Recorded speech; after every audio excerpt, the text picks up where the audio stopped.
तो दोस्तों ये भी डिसाइड हो गया क्रिप्टो में इन्वेस्टमेंट करनी है, ये भी डिसाइड हो गया कि हमें कौन सी एक्सचेंज पे जाके रजिस्टर होना है, बाइनेंस पे होना है। मगर अब मरहला आता है कि कैसे हम जाकर रजिस्टर होंगे।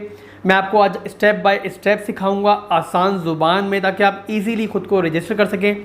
मैं आपको आज ये भी बताऊंगा कि आपको कैसे वेरिफिकेशन करवानी है, KYC verification, know your customer verification कैसे करवानी है। मैं आपको ये भी बताऊंगा कि आपको कौन कौन से डॉक्यूमेंट्स चाहिए। बाइनेंस पर जो है रजिस्ट्रेशन के लिए आप मोबाइल से रजिस्ट्रेशन करें वो बेहतर है। इसके लिए आप जो प्ले स्टोर से बाइनेंस को डाउनलोड कर लें। अब ये देखिए मैंने बाइनेंस को जो है डाउनलोड कर लिया है। यहाँ पे जो है बाइनेंस को फिर ओपन कर लेंगे। ओपन करने के बाद दोस्तों यहाँ पे जो है आपका दो ऑप्शन आ रहे हैं। टॉप पे देखें लॉगिन और रजिस्टर। आपने अपनी आईडी नहीं बनाई हुई तो जाहिर सी बात है आपको फर्स्ट टाइम आईडी बनानी है अपनी, तो आप जो है रजिस्टर पे क्लिक करेंगे। रजिस्टर पे क्लिक करने के बाद जो हमारी नेक्स्ट विंडो खुलेगी उसमें हमें यहाँ पे ईमेल आईडी डालनी है अपनी। सबसे पहले ईमेल आईडी जो भी आपकी हो आप डाल सकते हैं। उसके बाद पासवर्ड लिखेंगे आप। पासवर्ड जो है आपका स्ट्रॉन्ग होना चाहिए और जो है उसमें न्यूमेरिक कीवर्ड भी होने चाहिए, कैपिटल वर्ड्स भी, अल्फ़ाबेट्स भी होने चाहिए और स्मॉल अल्फ़ाबेट भी होने चाहिए। यहाँ पे आपको स्ट्रॉन्ग सा पासवर्ड रख लेंगे। उसके बाद जो रेफरल आईडी वाला आपका ऑप्शन है, यहाँ पे आप जो है चाहें तो मेरा रेफरल आईडी यूज़ कर सकते हैं। उसका आपको फ़ायदा ये होगा कि जब भी आप ट्रेडिंग करेंगे तो आपको कुछ डिस्काउंट मेरी तरफ से मिल जाएगा ट्रेडिंग में भी। और इसके अलावा ये कल को आपको कोई भी बाइनेंस पे अगर प्रॉब्लम होती है तो मैं आपका साथ दे सकूँगा। इसके बाद दोस्तों आप जो है क्रिएट अकाउंट पे क्लिक कर देंगे। क्रिएट अकाउंट पे क्लिक करने के बाद जो है आपकी जो नेक्स्ट विंडो खुलेगी वहाँ पे आपको देखें ये दोस्तों यहाँ पे जो आपको सिक्योरिटी वेरिफिकेशन मांग रहा है। सिंपल जो है आप पज़ल को कंप्लीट करेंगे, उठा के इसको बॉक्स में रखेंगे और आपका जो है ये पज़ल कंप्लीट हो जाएगा। अब दोस्तों यहाँ पे एक स्टेप जो है मैं रिकॉर्ड नहीं कर पाया क्योंकि बाइनेंस जो है वो कुछ स्टेप्स को जो है स्क्रीन रिकॉर्डिंग में अलाउ नहीं करता।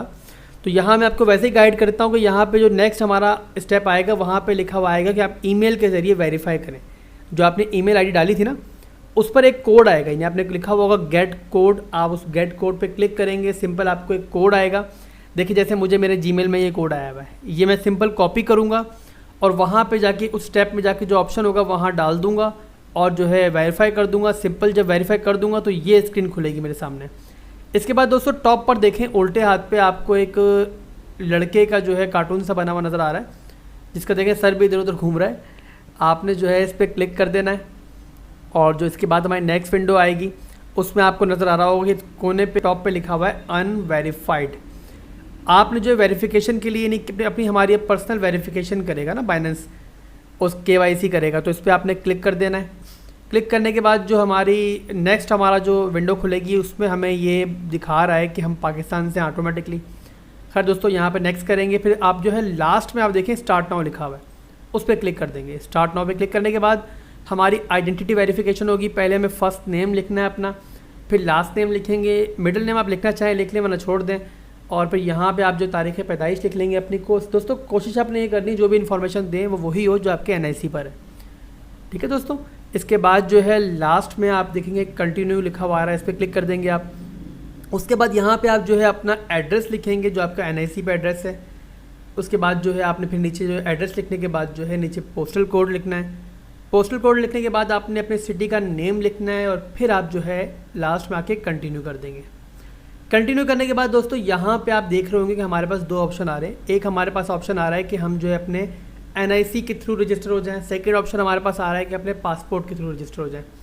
अब पासपोर्ट जो होता है ना हमारा दोस्तों वो इंग्लिश में होता है, मगर जो हमारा NIC होता है वो नॉर्मल कार्ड जो होता है वो उर्दू में होता है, स्मार्ट कार्ड हमारा इंग्लिश में होता है। अब बाइनेंस पे वेरिफिकेशन के लिए हमें इंग्लिश डॉक्यूमेंट चाहिए, उर्दू डॉक्यूमेंट बाइनेंस सपोर्ट नहीं करता। जैसे कि उन्होंने लिखा भी है कि इंग्लिश स्मार्ट कार्ड, क्योंकि उनको भी पता है कि हमारे मुल्क में दो तरह के कार्ड चल रहे हैं। खैर दोस्तों आपका जो है अगर स्मार्ट कार्ड है, सिंपल आपने स्मार्ट इस पर क्लिक किया और कंटिन्यू करेंगे।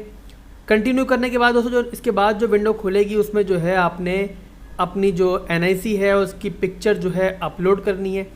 अब ये देखिए मैंने यहाँ से कैमरे पे क्लिक किया और सिंपल जो है मैंने ये स्कैन करना शुरू कर दिया इसने। मगर दोस्तों एक ख्याल रखिएगा जब NIC कॉपी कर रहे हो, जब आप अपलोड कर रहे हो तो आपकी जो रोशनी अच्छी हो और क्लियर आ रहा हो NIC आपका ना, कहीं से भी कोई जो इन्फॉर्मेशन ना वो आपकी ब्लर ना हो रही हो, क्योंकि बाइनेंस अगर ब्लर हो रही होगी तो बाइनेंस आपकी वेरिफिकेशन को रिजेक्ट भी कर सकता है। पहले आपने अपना फ्रंट जो आपने पेज है वो आपने अपलोड करना है, फिर सेकंड जो बैक साइड है आपकी NIC की वो भी आपने अपलोड कर दिया। उसके बाद दोस्तों जो हमारा नेक्स्ट ऑप्शन आएगा ना, यहाँ पे हमें अपनी पिक्चर अपलोड करनी है। अब यहाँ पे लिखा हुआ है अपलोड पोर्ट्रेट पिक्चर।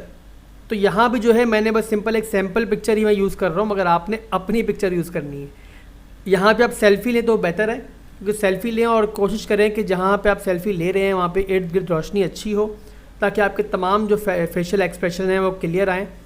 बस यहाँ पे आपने सिंपल अपने पोर्ट्रेट पिक्चर टाइप की एक पिक्चर लेनी है और ये आप अपलोड कर देंगे। ये देखें अपलोड हो गई सिंपल। और फिर इसके बाद जो है कंटिन्यू पे क्लिक करेंगे। कंटिन्यू पे क्लिक कर दिया। उसके बाद दोस्तों जो ऑप्शन आ रहा है ना, यहाँ पे आप देखें कि यहाँ हमें करनी है फेशियल वेरिफिकेशन। इसका मतलब ये है कि जो हमारी पिक्चर हमने अपलोड की है फिर उसी की फेशियल जो है वो हमसे वेरीफाई करेगा। और क्योंकि अगर मैंने पिक्चर अपलोड की हुई है तो ये कैसे बाइनेंस वेरीफाई करेगा भाई कि वो हमारी पिक्चर है कि नहीं, इसलिए बाइनेंस जो है ये फेशियल वेरिफिकेशन करता है। सेम वैसे जैसे अपने मोबाइल पे, एंड्रॉयड मोबाइल पे आप फेस जो है लॉक लगाते हैं ना, फेस लॉक लगाते हैं, उस टाइप से ये भी वेरीफाई करेगा। यहाँ आपको ये ध्यान रखना है कि आपने जो ना कोई कैप ना पहनी हुई हो, जैसे आपको लिखा हुआ भी देखें इधर। सेकंड, आपने कोई ग्लासेस ना लगाए हुए हो। थर्ड, आपने कोई फ़िल्टर यूज़ नहीं करना है, आपने सिंपल आपने आम कैमरे से पिक्चर लेनी है। चौथा ये है कि आपका जो लाइटनिंग होनी चाहिए वो बहुत क्लियर होनी चाहिए, नहीं ब्राइट लाइट होनी चाहिए। खैर दोस्तों, इन सब चीज़ों को ध्यान रखने के बाद जो है आप बिगिन वेरिफिकेशन पे क्लिक करेंगे। जब बिगिन वेरिफिकेशन पे क्लिक करेंगे तो फिर ये आपके जो है स्टार्ट हो जाएगी वेरिफिकेशन आपकी। अब यहाँ पे दोस्तों जैसे आपको ये बता रहा है ना ऊपर नीचे करने को, जैसे मेरे को हेड बोल रहा है तो मैं ऊपर नीचे हेड करके मैंने वेरीफाई कर लिया। या आपको कुछ भी करने को बोल सकता है, ये भी कह सकता है कि आप आंखें झपकें या कुछ भी कहे वो आप करें सिंपल, और ये आपकी जो है वेरिफिकेशन हो जाएगी। अब यहाँ पे दोस्तों मेरी जो है ना वेरिफिकेशन फेल्ड लिखा हुआ आएगा। उसकी वजह ये है कि मेरे डॉक्यूमेंट्स जो मैंने सारे डाले हैं यहाँ पे वो तो नेट से उठाए हुए डॉक्यूमेंट्स हैं, सैम्पल डॉक्यूमेंट्स हैं, मेरे ओरिजिनल डॉक्यूमेंट्स नहीं, क्योंकि मुझे ज़रूरत नहीं, मेरी आईडी पहले बनी हुई है। तो ये जब आपने तमाम अपने डॉक्यूमेंट सही से डाले हुए होंगे, वेरिफिकेशन सही से कंप्लीट की होगी, तो यहाँ पे लिखा आएगा कि वेरिफिकेशन कंप्लीट। उसके बाद दोस्तों हमारी नेक्स्ट विंडो जो खुल जाएगी, इसके बाद हमें सिंपल लॉगिन होना है अपने पासवर्ड, अपने आईडी और पासवर्ड से। हम लॉगिन करने के बाद जो हमारी विंडो आएगी वो ये आएगी। उसके बाद जब आप खोलेंगे ना तो यहाँ जहाँ पहले अनवेरीफाइड लिखा हुआ आ रहा था वहाँ अब लिखा हुआ आएगा कि आप वेरीफाइड है। सिंपल दोस्तों यही सारा प्रोसेस था, और इसमें जो है कभी कभी वेरिफिकेशन में टाइम लग जाता है। ये 1 घंटे से लेके 24 घंटे का टाइम भी लग सकता है, कभी कभी 2 दिन भी लग जाते हैं, मगर परेशान नहीं होना आपने। इंशाल्लाह ये है कि जल्दी वेरीफाई आप हो जाएंगे। कि अकाउंट बनाने के बाद, बाइनेंस पर अकाउंट बनाने के बाद कैसे जो है हमें कोई भी स्टेबल टोकन जो है वो ख़रीदना है। अब स्टेबल टोकन दोस्तों क्या होता है, आप यूँ समझ लें कि आप डॉलर की टोकनाइज शक्ल, यानी आप एक समझ लें कि एक डिजिटल फॉर्म जो है वो ख़रीद रहे हैं, ताकि जो है आपका टोकन, आपका कॉइन जब तक आपके अकाउंट में पड़ा हुआ है, आप उससे कोई कॉइन, कोई टोकन नहीं खरीदते, तब तक आपकी जो एक इन्वेस्टमेंट है वो उसी हालत में रही, यानी उस पर कोई कमी बेशी ना हो। तो आप स्टेबल टोकन इसीलिए खरीदेंगे ताकि उसकी जो वैल्यू है वो $1 के लगभग ही रहे, क्योंकि उसी रेट पर आपने उसको ख़रीदा है। तो जब आप इन्वेस्ट कर देंगे किसी कॉइन, किसी ऑल्ट में, तभी जाके जो है वो आपकी इन्वेस्टमेंट बढ़ेगी या कम होगी। जब तक आप स्टेबल टोकन में रहेंगे आपकी इन्वेस्टमेंट जो है वो सेम ही रहेगी। अब दोस्तों आप सबको पता है कि फ़िलहाल के लिए ना हमारी गवर्नमेंट, ना हमारे बैंक्स, ना बाइनेंस ये अलाउ करता है कि हम डायरेक्ट अपने बैंक के थ्रू कोई टोकन, कोई कॉइन ख़रीद सकें। तो हमें क्या करना है दोस्तों कि बाइनेंस पर एक P2P का ऑप्शन मौजूद है। P2P क्या है दोस्तों, तमाम एक्सचेंजेस पे ऑप्शन सेम ही है। तो इसका मतलब ये है कि एक मंडी है, एक मार्केट है, एक एक्सचेंज समझ लिया आप, कि जहाँ जाके आप जो है अपने बैंक से पैसे यूज़ करते हुए डायरेक्ट जो है उनसे स्टेबल टोकन्स ख़रीद भी सकते हैं और स्टेबल टोकन बेच भी सकते हैं। अब बाइनेंस ने जो है काफ़ी बेहतर तरीके से इस मार्केट को मैनेज किया है और काफ़ी सेफ मार्केट है। बट अगर आपको बेसिक्स के बारे में नहीं पता हो तो यहाँ पर जो है आपके साथ स्कैम भी हो सकता है, धोखा भी हो सकता है। तो किन चीज़ों का ख्याल आपको P2P पे बाय करने और सेल करने के लिए ज़रूरी है, आपको वही मैं ट्राई करूँगा कि इस वीडियो में बहुत आसान ज़ुबान में आपको समझाऊँ। बिना किसी देरी के दोस्तों वीडियो को शुरू करेंगे। और P2P पे जाने के लिए दोस्तों लास्ट में आपको एक ऑप्शन नज़र आ रहे हैं जहाँ पे होम लिखा हुआ है, मार्केट्स लिखा हुआ है और ट्रेड्स लिखा हुआ है। आज हम जो देखने जा रहे हैं वो है ट्रेड्स का ऑप्शन, और ट्रेड्स में P2P का ऑप्शन। तो ट्रेड्स पर क्लिक कर लूँगा दोस्तों, ये विंडो हमारे सामने खुल जाएगी। टॉप पर देखें जहाँ लिखा हुआ है कन्वर्ट, स्पॉट, मार्जिन और P2P वगैरह, वहाँ पे हम P2P पे क्लिक कर देंगे। P2P आ गया दोस्तों। यहाँ पर देखें आप कि यहाँ पर आपको एक बाय का ऑप्शन नज़र आ रहा है टॉप पे और एक सेल का ऑप्शन नज़र आ रहा है। बाय का ऑप्शन, अगर जो है आप फर्स्ट टाइम जो है कोई टोकन कोई कॉइन जो लेना चाह रहे हैं, यानी बेचना भी नहीं चाह रहे, आप जो है अपनी इन्वेस्टमेंट के जरिए यानी अपने बैंक अकाउंट के थ्रू कोई स्टेबल टोकन जो है खरीदना चाह रहे हैं, तो बाइनेंस डायरेक्ट तो आपको ये नहीं बेचता, मगर यहाँ पे थर्ड पार्टी जो एक्सचेंजेस हैं वो अपने टोकन जो है यहाँ बेच रहे हैं। तो आपको ये पूरी लिस्ट नजर आ रही है, यहाँ पे मुख्तलिफ एक्सचेंजेस के नाम है, कोको कॉइन रखा हुआ है, किसी ने AS ट्रेडर्स रखा हुआ है, किसी ने मुख्तलिफ नाम यहाँ पे नजर आ रहे हैं। अब दोस्तों आपको यहाँ पर बाय करते हुए कुछ चीज़ों का ध्यान रखना है अगर आप स्कैमिंग से बचना चाह रहे हैं और अगर आप एक स्मूथ तरीके से बिना किसी रिस्क के जो है यहाँ पे परचेजिंग करना चाह रहे हैं। पहली चीज़ दोस्तों आपने ये देखना है, किसी भी एक्सचेंज से अगर आप बाय करना चाह रहे हैं, जैसे कि मिसाल के तौर पर पहली एक्सचेंज मेरे सामने लिखी हुई आ रही है, इस पर आप साथ में देखें तो यहाँ पे लिखा हुआ आ रहा है 743 ट्रेड्स, यानी इस बंदे ने इस एक्सचेंज ने अब तक 743 ट्रेड जो है एग्जीक्यूट कर दी हैं, यानी बाय कर चुका है या फिर सेल कर चुका है P2P के एनवायरनमेंट के अंदर। साथ साथ इसको नजर आ रहा होगा आपको 99.46% जो लिखी हुई है, इसका मतलब कितने ऑर्डर जो है सक्सेसफुली जो है ये कंप्लीट कर चुका है। तो अब दोस्तों उसके बाद आपको नीचे ऑप्शन नजर आ रहा है क्रिप्टो अमाउंट, कि इस बंदे के पास कितने USDT मौजूद हैं। फिर उसके बाद ऑप्शन है आपका लिमिट का। लिमिट का मतलब इस बंदे ने क्या लिमिट रखी हुई है कि कितने पैसों के दरमियान ही, किस रेंज के दरमियान ही आप परचेजिंग कर सकते हैं। अब इसने लिमिट रखी हुई है 1.5 लाख से लेके 5 लाख तक की, यानी कि अगर आप ये डील करना चाह रहे हैं तो आपकी जो डील होगी वो इसने एक शर्त रखी हुई है कि 1.5 लाख से लेके 5 लाख के दरमियान ही हो सकती है, ना इससे ज़्यादा हो सकती है ना इससे कम हो सकती है। अगर आपके पास कम इन्वेस्टमेंट पे करना चाह रहे हैं या फिर ज़्यादा करना चाह रहे हैं तो आप नीचे स्क्रॉल डाउन करेंगे, आपको और एक्सचेंजेस भी नज़र आ जाएंगी जो कम से कम $10 के भी आपको जो है USDT बेच देंगी। तो काफ़ी सारे लोग इससे मौजूद हैं, मगर जितनी बड़ी अमाउंट आप यहाँ खरीदेंगे उतनी ही आपको सस्ती पड़ेगी, ये जहन में रखिएगा। तो दोस्तों यहाँ पर जो है फिलहाल रेट चल रहा है 191.15, यानी कि आपको एक USDT जो है वो यहाँ पर 191 रुपये का पड़ रहा है। अब आप ये सोचेंगे दोस्तों कि भाई डॉलर का रेट चल रहा है 177 या 178, तो मुझे इतना महंगा क्यों मिल रहा है। तो USDT यानी स्टेबल टोकन जो है यहाँ पर दोस्तों एक डिमांड एंड सप्लाई के तौर पे काम होता है।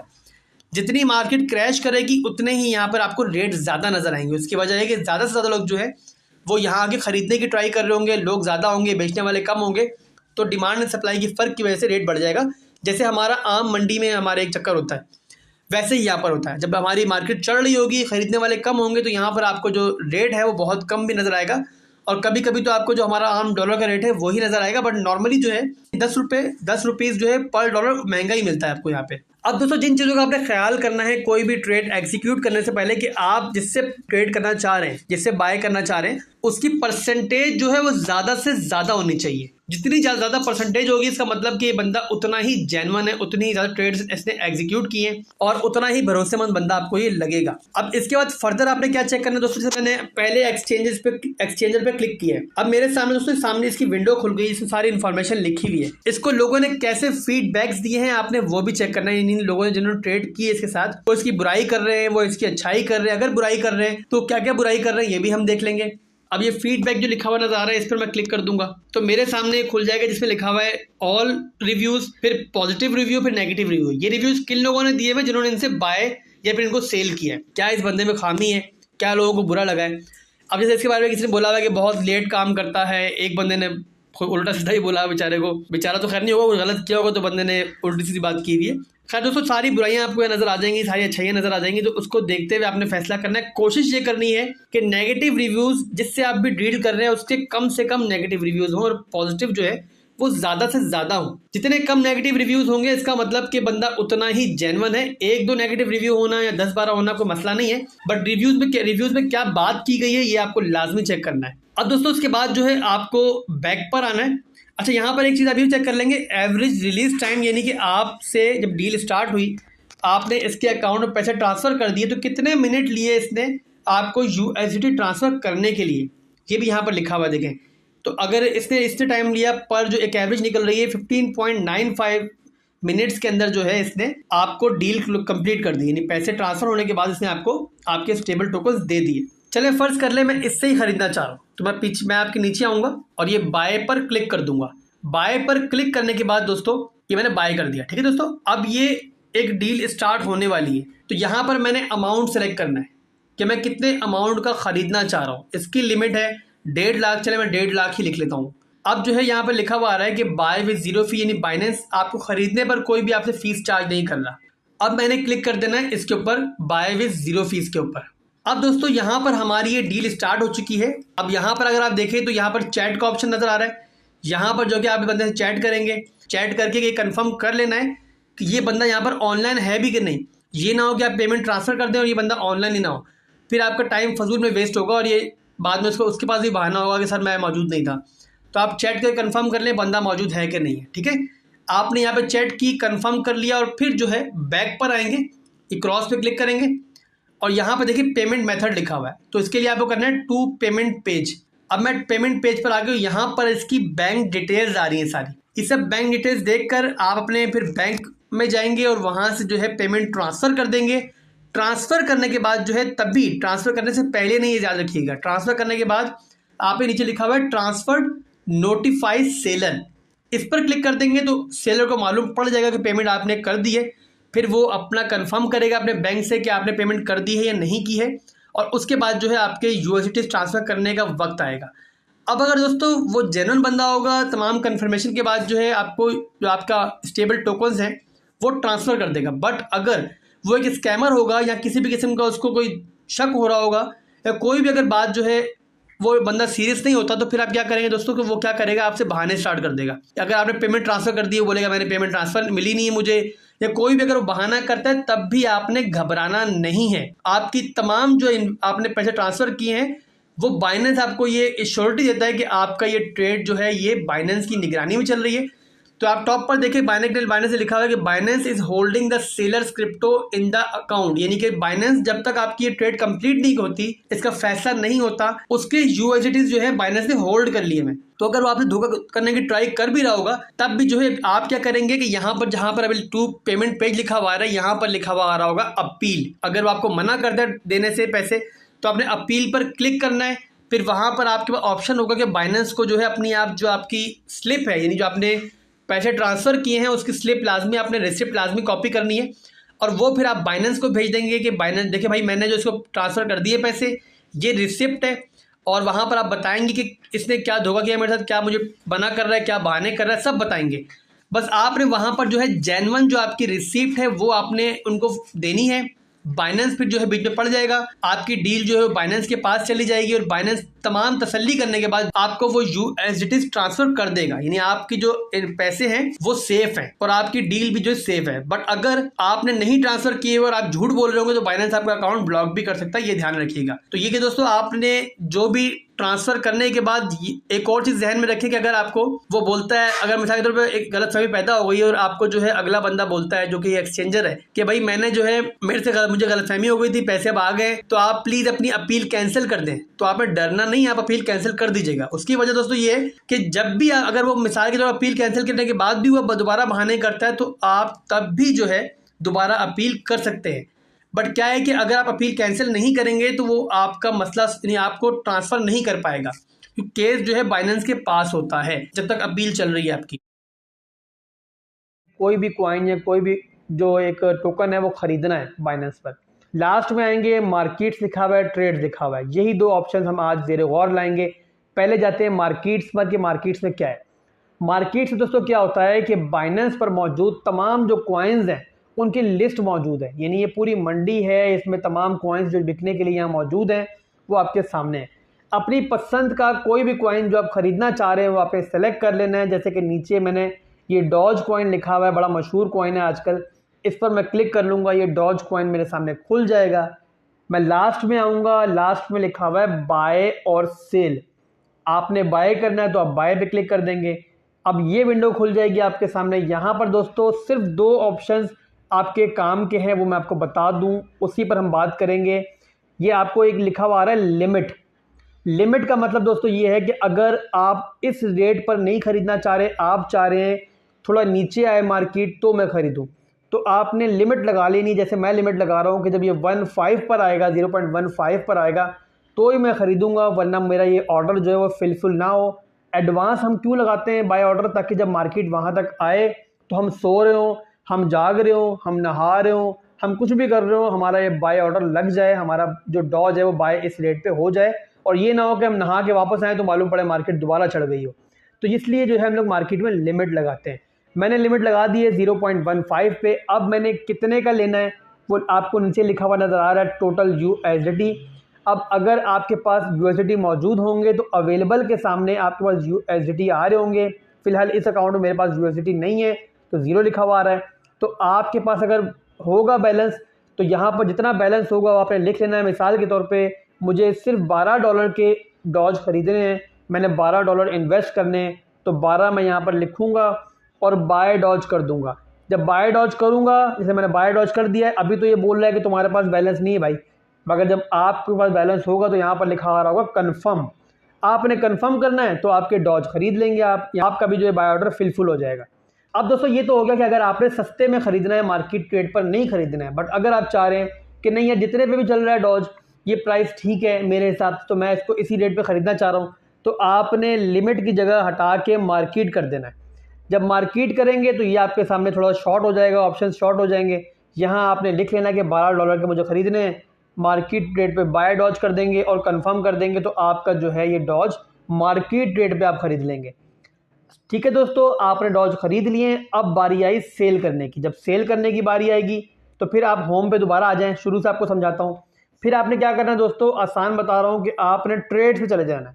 जब ट्रेड से आप जाएंगे तो आपका वही जो विंडो जो आपने पहले खोली हुई थी वो दोबारा खुल जाएगी। डायरेक्ट आपको मार्केट में से घूम के नहीं आना पड़ेगा। यहाँ पर आपने सेल पर सेलेक्ट कर लेना है। सेल मैंने सेलेक्ट कर लिया है। अब यहाँ तो अगर आप इसको मार्केट रेट में बेचना चाह रहे हैं तो मार्केट लिखे रहने देंगे और यहाँ नीचे देखें, यहाँ पे लिखा हुआ है ना 25%, 50%, 75%, 100%। यानी आपने जो डॉज खरीदे थे उसमें से कितने बेचना चाह रहे हैं। मैं कह रहा हूँ यार सारे बेचने हैं मुझे, मैंने 100% सेलेक्ट किया और सेल डॉज कर दिया। अगर तो ये आपके पास डॉज मौजूद होंगे तो ये मार्केट रेट पर बिक जाएंगे। और अगर आप चाह रहे हैं कि नहीं यार जब ये डॉज मेरा $1 का हो जाएगा ना तब बेचूंगा मैं, अभी तो बड़ा सस्ता चल रहा है, अभी मुझे फ़ायदा क्या है कमाने का, पैसे लगाने का क्या फ़ायदा हुआ, तो आपने लिमिट सेट करना है। लिमिट में आपने लिख लेना, जैसे मिसाल के तौर पर 0.5 पे आप बेचना चाह रहे हैं, आपने 0.5 कर दिया और यहाँ पे 100% करेंगे आप और सेल डॉज कर देंगे। जब सेल डॉज करेंगे तो आपके सामने कंफर्म आएगा कि कंफर्म है भाई, तुम बेचना चाह रहे हो इसी रेट पे। आप बोलोगे यहाँ पे इसी रेट पे बेचना है मैंने, तो आप कंफर्म कर दोगे। सिंपल, आपके डॉज बिक जाएंगे। और दोस्तों आज मैं आपको ये सिखाने जा रहा हूँ कि स्पॉट ट्रेडिंग में आप लोग स्टॉप लॉस कैसे लगा सकते हैं। अब दोस्तों स्टॉप लॉस की दो ऑप्शंस हैं, एक तो है OCO और एक है सिंपल स्टॉप लॉस। दोनों का क्या काम है मैं आपको डिफाइन कर देता हूँ और चलते हैं दोस्तों। मेन पेज है हमारा इस टाइम। अगर आप बाइनेंस की ऐप पर क्लिक करते हैं तो पहला जो पेज खुलेगा आपके सामने वो ये पेज खुलेगा। आपने सिंपल जो है यहाँ पर ट्रेड्स पर क्लिक करना है और यहाँ पर आप आ जाएंगे। जैसे मैंने भी GRT USDT के पेयर में सेलेक्ट किया हुआ है और मैं जो हूँ इस पर स्टॉप लॉस लगाना चाह रहा हूँ। तो स्टॉप लॉस लगाने के लिए दोस्तों सिंपल जो है मैं ये सेल पर क्लिक करूँगा। सेल पर क्लिक करने के बाद जहाँ पर ये लिमिट लिखा हुआ है ये ऑप्शंस खोल लूँगा और यहाँ पर जो है आपका थर्ड ऑप्शन जो है स्टॉप लिमिट, ये हम लोग यूज़ करेंगे पहले और मैं आपको बताऊंगा कि ये क्यों यूज़ करते हैं दोस्तों। और इससे पिछली जो दो ऑप्शंस हैं मार्केट और लिमिट, ये मैं अपनी पिछली वीडियो में कवर कर चुका हूँ। अगर आपने वो वीडियो नहीं देखी है तो वो भी देख लें और इसके अलावा बाकी तमाम वीडियोस देखने के बाद इस वीडियो को शुरू कीजिएगा ताकि आपको आसानी से हर चीज़ समझ में आ जाए। खैर दोस्तों, स्टॉप लिमिट और OCO ये दो वो ऑप्शंस हैं जिन पर हम आज डिस्कस करेंगे, जो मैं आपको सिखाऊंगा। दोनों का जो काम है वो यही है कि हम लोग स्टॉप लॉस लगाते हैं कि मार्केट अगर क्रैश होने जा रही है तो हम लोग जो है कम से कम नुकसान में बाहर आ जाएं। अब आप में से जो न्यूबीज होंगे वो ये सवाल करेंगे जो स्पॉट ट्रेडिंग होती है उस पर तो लॉस होता ही नहीं है, तो हम लोग नुकसान में बाहर क्यों आए। पर दोस्तों हर एक का पोर्टफोलियो डिफरेंट होता है। किसी का पोर्टफोलियो बड़ा होता है, किसी का छोटा होता है। मिसाल के तौर पे आपके साथ पास जो है सिर्फ $100 पड़े हुए, यानी कि पोर्टफोलियो जो है वो आपका छोटा है। तो ऐसी सूरत में अगर आप किसी कॉइन को बाय करते हैं, GRT को बाय करते हैं और इनकेस अगर ये यहाँ से क्रैश करता है और बहुत ज़्यादा क्रैश कर जाता है तो फिर क्या होगा दोस्तों कि बहुत लंबे पीरियड के लिए GRT के अंदर फंस जाएंगे। बट अगर आपने स्टॉप लॉस लगाया हुआ होगा तो ऐसी सूरत में आप एक मामूली नुकसान के साथ बाहर आ जाएंगे और वही अमाउंट किसी और ट्रेड में भी लगा सकते हैं। और इसके अलावा अगर GRT क्रैश होता है और बहुत नीचे चला जाएगा दोस्तों तो वही कॉइन GRT जो आपने हाई प्राइस में बाय किया हुआ होगा, सिर्फ स्टॉप लॉस लगाने की वजह से आप कम नुकसान में बाहर आएंगे और इसी GRT को सस्ते में डिप में जाके खरीद लेंगे। तो इस तरीके से ना तो आप ट्रेड में फंसे, और दूसरी सूरत ये दोस्तों कि यही जीआरटी जो आपको महंगा खरीदा हुआ था आपने, वही जीआरटी आपको सस्ता मिल गया। इस तरीके से आप नुकसान में नहीं आए बल्कि उल्टा फायदे में आ गए। तो अब मैं आपको सिखाने जा रहा हूँ कि स्टॉप लिमिट कैसे लगानी है दोस्तों। पहला ऑप्शन है स्टॉप लिमिट। इसमें क्या होगा दोस्तों कि सिंपल स्टॉप लॉस लगेगा, यानी कि टेक प्रॉफिट नहीं लगेगा। मिसाल के तौर पर जीआरटी बाय किया है और मेरा इसको जो है लॉन्ग टर्म में बेचने का कोई इरादा नहीं है, मैं चाह रहा हूँ कि $2 जाएगा, $3 जाएगा, तब डिसाइड करूंगा कि क्या टेक प्रॉफिट लगाना है, कब निकलना है मार्केट से। फिलहाल मैंने डिसाइड नहीं किया कि मैंने प्रॉफिट में बाहर कब आना है, सिंपल मैंने स्टॉप लॉस लगाना है। तो मैं यहाँ पर पहला ऑप्शन है स्टॉप। यहाँ पर दोस्तों आप वो वैल्यू लिखेंगे कि जहाँ पे मेरा स्टॉप लॉस एक्टिव हो जाएगा, यानी कि एग्जीक्यूट नहीं होगा, स्टॉप लॉस हिट होकर बाहर नहीं होगा बल्कि सिर्फ एक्टिवेट होगा। अब मैंने दोस्तों ये सिलेक्ट कर लिया कि अगर 0.55 की रेंज में आए जीआरटी तो मेरा जो है स्टॉप लॉस एक्टिवेट हो जाए। उसके बाद अब अगला ऑप्शन है हमारे पास लिमिट का। यहाँ पर हम लोग वैल्यू थोड़ी सी ज़्यादा भी रख सकते हैं और कम भी रख सकते हैं, ये हमारी मर्जी है। एक्टिवेट आपका 0.55 पे हो जाएगा। आप चाहे तो आप यहाँ पर 0.551 कर दें कि यहाँ पे आपका एक्टिवेट होने के बाद दोबारा नीचे जाके तो दोबारा ऊपर आए तो मेरा स्टॉप लॉस हिट हो जाए। और अदरवाइज आप ये भी कर सकते हैं कि 0.54 कर दिया आपने कि 0.55 पे एक्टिवेट हो गया, और अगर मार्केट इससे मजीद नीचे गिरे तो 0.54 पे मेरा जो स्टॉप लॉस है वो एग्जीक्यूट हो जाए, मेरा जीआरटी जो है वो मार्केट प्राइस पर 0.54 की रेंज में बिक जाए और मैं नुकसान के साथ बाहर आ जाऊं। मैंने अब जो है 100% सेलेक्ट करके सिंपल जो है यहाँ पर सेल जीआरटी पे क्लिक कर दिया है। यहाँ ये मुझे बता रहा है कि आपने स्टॉप लिमिट लगाई है, स्टॉप जो रेंज लगाई है आपने 0.55 लगाई है, लिमिट जहाँ पर जाके एग्जीक्यूट हो जाएगा मेरा स्टॉप लॉस वो है 0.54। अमाउंट बता रहा है कितने जीआरटी आपने लगाए हैं स्टॉप लॉस में, और टोटल जो यूएस डॉलर्स में जो वैल्यू बनेगी वो भी दिखा रहा है कि $256 का जीआरटी आपका ये बन रहा है। उसके अलावा नीचे दोबारा से पूरा डेफिनेशन में भी बता रहा है, डिफाइन भी कर रहा है कि ये जो लास्ट प्राइस जब ड्रॉप होगी 0.55 की रेंज में तो मेरा स्टॉप लॉस एक्टिवेट होगा, और उसके बाद 475 जीआरटी जो है वो 0.54 की रेंज में जो है वो उसकी लिमिट ऑर्डर लग जाएगा, और जब वहां तक मार्केट पहुंचेगी तो मेरा जीआरटी बिक जाएगा। मैंने सिंपल कंफर्म कर दिया दोस्तों। अब मैं नीचे करूंगा थोड़ा सा तो ये आपको नजर आ जाएगा। देखिए स्टॉप लिमिट यहाँ लग चुकी है, स्टॉप लॉस मेरा लग चुका है। मार्केट अगर क्रैश होती है अनएक्सपेक्टेड तो मेरा इस रेंज में आके मैं मार्केट से बाहर आ जाऊंगा। मिसाल के तौर पर 0.54 की रेंज में मैं नुकसान में थोड़ा बाहर आ गया। अब अगर मार्केट मिसाल के तौर पर 0.2 पहुंच जाती है तो मेरा उल्टा फायदा होगा, क्योंकि यही जीआरटी जो मैंने महंगा खरीदा हुआ है मैं इसको सस्ते में बाय कर लूंगा 0.2 की रेंज। ये सिर्फ एक मिसाल दे रहा हूं दोस्तों, अदरवाइज इतनी नीचे स्टॉप लॉस नहीं लगता। हमेशा स्टॉप लॉस जो है वो थोड़ा सा नीचे लगाया जाता है, मिसाल के तौर पर 5% नीचे लगा लिया या 10% नीचे लगा लिया, इतनी लंबी रेंज में स्टॉप लॉस नहीं लगाया जाता। ये सिर्फ एक मिसाल है। खैर दोस्तों अब मैं इसको कैंसिल कर रहा हूँ इस स्टॉप लिमिट को। अब दोबारा मैं आपको सिखाऊंगा कि लास्ट ऑप्शन ओसीओ क्या करता है।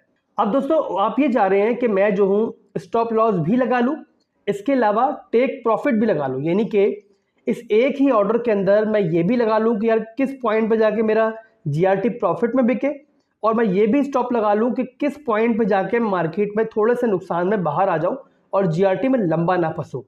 तो मैंने ओसीओ को सेलेक्ट करना है। ये ऑप्शन यही काम करता है कि यहाँ पर आपका टेक प्रॉफिट भी लग जाएगा और स्टॉप लिमिट भी लग जाएगी। पहला ऑप्शन जो आपको नजर आ रहा है वो लिखा हुआ है लिमिट, यहाँ पर आप लगाएंगे अपना टेक प्रॉफिट। मिसाल के तौर पे मैंने जीआरटी को बेचना है $2 की रेंज में, मैंने लगा दिया कि यार जीआरटी $2 की रेंज में जाएगा तो मेरा प्रॉफिट में बिक जाएगा।